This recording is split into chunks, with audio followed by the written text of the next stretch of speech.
Diesel और furnace oil पर 2.5 रुपये फ़ी लीटर की शरह से काबिल लेवी आयद की जाए, जो माली साल 2026-27 में बढ़ाकर 5 रुपये फ़ी लीटर कर दी जाएगी। इसके अलावा फर्नेस ऑयल पर पेट्रोलियम लेवी भी वफाकी हुकूमत की जानिब से ऐलान करदा शरह के मुताबिक आयद की जाएगी। तवानाई के शोबे में गर्दिशी कर्ज़ों पर सरचार्ज की अदायगी। जनाब स्पीकर, पाकिस्तान के तवानाई के शोबे पर नाकाबिल बर्दाश्त गर्दिशी कर्ज़ों का बोझ है, जो गुज़श्ता माली साल के अख्ताम पर 2,393 अरब रुपये तक पहुँच चुका था।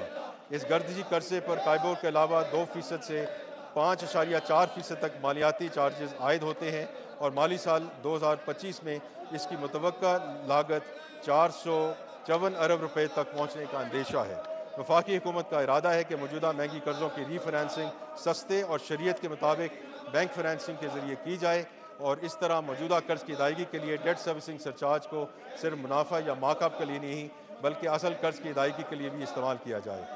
इस मनसूबे को अमली जामा पहनाने के लिए नेपरा एक्ट में एक तरमीम तजवीज़ की जा रही है, जिससे वफाकी हुकूमत को DSS पर 10% सरचार्ज अदा करने की पाबंदी को केस टू केस बुनियाद पर मखसूस मुद्दत और मकसद के लिए बढ़ाने का इख्तियार हासिल हो जाएगा। जनाब स्पीकर, 2 और 3 पहियों वाली इलेक्ट्रिक गाड़ियों के इस्तेमाल को फ़रोग़ देने के लिए हुकूमत पाकिस्तान ने नई एनर्जी व्हीकल पॉलिसी तैयार की है।